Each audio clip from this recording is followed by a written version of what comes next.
Hey guys, Batman Designs here, or Ant Batman, and today I'm gonna be bringing you guys a tutorial on how to make a custom watermark for a YouTube video, or really whatever you want. So this could also turn into a logo if you really wanted to. I also made a logo and I turned it into my watermark, so it's kind of the same thing, but it's gonna be like a little mini logo for the top of your video, and it's gonna look really awesome. So first of all, you're gonna want to start off by just going to the this tool down here, and then you're gonna want to go to the rounded rectangle tool.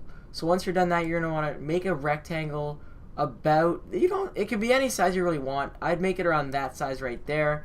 And then you're gonna want to right click on the layer and go to blending options. So first of all, you want to choose a color that you think is gonna look really nice.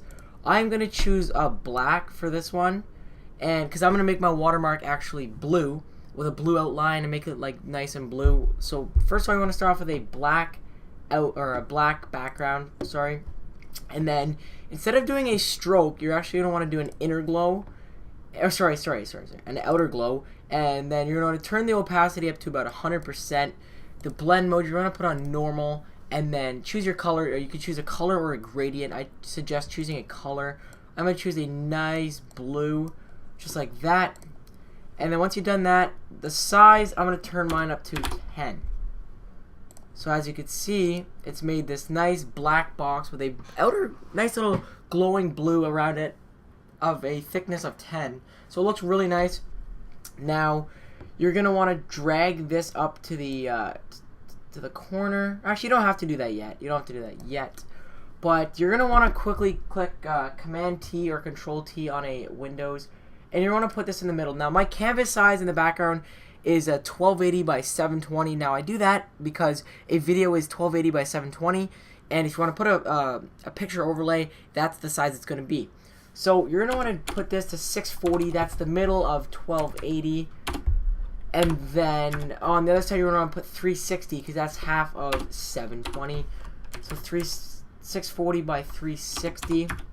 So that's right in the middle, dead nuts in the middle. And I'm just going to drag a ruler from up here. If you don't have rulers on, click Command R or Control R, and it'll bring out the rulers. And this I'm going to drag right in the middle. Now, I'm going to do this because of my text, when I put text here. So, now let's get into the text. We'll add some textures in the background. Actually, we'll do that now, I guess. So first of all, we're going to want to make a new layer. So you just do that by clicking this down here. And then you're going to want to go to your brushes, which is on the left side. And whatever brushes you have that you think would look nice, you can go ahead and use. I'm going to use a nice paint splatter brush because I really like the paint splatters. They look really nice, and they just add a nice little effect to it. Now I'm going to turn this down because you don't want it too big. Something like that is probably nice. Probably around 400. Something about 400 looks good. And you want to change the color down here. I'm going to make mine blue, so you can just choose whatever blue you want. I'm going to make it a little bit like that up there. And you just want to make some random things all over. It doesn't have to be right in the middle because you'll see in a second why. So now that that is done, now I got my blue. You're actually going to want to take your layer just like this. And then, so go on the rectangle and then hold Command and click on the layer above, just like that. So it selects it. Then you want to, wait, then Command Shift I. And then, no, sorry, I did that backwards. My mistake. Alright, you're going to do it the other way. You're going to go on the layer, then you're going to Command click on the box where you want to put the paint in. And then while you're on the paint layer, you just want to click Command Shift I. And then click delete. And then basically what that does is it puts everything outside in the box. And now it's actually called, sometimes it's called pass through, but in this it just did that. It actually looks really nice. But now you're going to want to take the opacity of the paint layer and turn it way down to about 20%. Just because you don't want to interfere with the text. You want to make the text stand out and look as nice as you possibly can. So now that that's done, you're going to want to take out your text tool, and you're really going to want to type whatever you want. I'm going to choose mine in a nice font. I'm trying to think of what font I want to use. I'm going to use this one right here.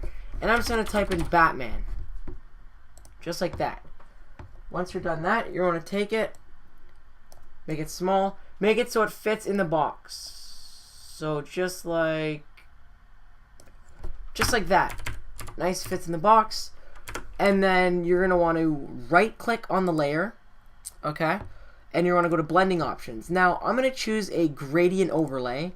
And I'm actually going to choose this one right here. It looks really nice, makes it stand out. And I'm just going to click OK. And then you can add a stroke if you want, but you're not going to see it as much because it's on a black background already. Oops, my mistake. I always do that.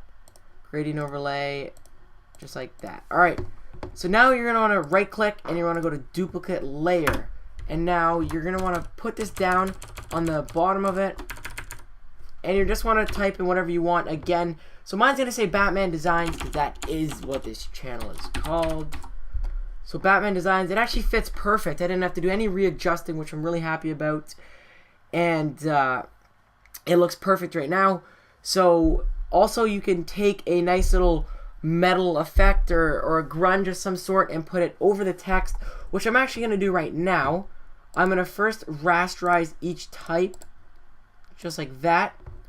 So once your text is rasterized, go ahead and go to a new layer, just like you did at the bottom, drag it to the top. You want to go back to the brushes, and I'm going to grab a something like this. I'm going to say, yeah, I'm going to choose this one right here. It's a nice little thing right here, and I'm going to choose the color down here as black. You're just going to go over top, just like that. And once you're done with that, you're going to want to do the same thing as you did before. You're going to want to highlight the layers. You want to click Command click on the layer. Wait, let me redo that. Command D. Alright, so Command click on the layer, and then you just want to do Command Shift I. And I kind of screwed that up. It didn't look... Actually, no, I did it right. It's just the stuff around here stayed because it didn't completely get selected. But I'm just going to delete that and keep it how it is, just like this. And then once you're done that, you're going to highlight all the layers. You can click the top layer and then hold Shift and then click the bottom layer. It'll do everything in between. Click Command T. Make it as small as you want. You're going to put it in any corner you want for your video. I like to put mine in the top right corner, just because it looks nice. I'm going to put it a little bit higher. And that is how to make a custom watermark for your videos. So I hope you guys did enjoy this little tutorial. Make sure you guys do drop a like if you did enjoy, and subscribe if you want to see more tutorials and great Photoshop tips. This has been Batman Designs, or Ant Batman, and I hope you guys enjoyed. Make sure to smash that like button, as I said. And I'm out. Thanks for watching. Peace.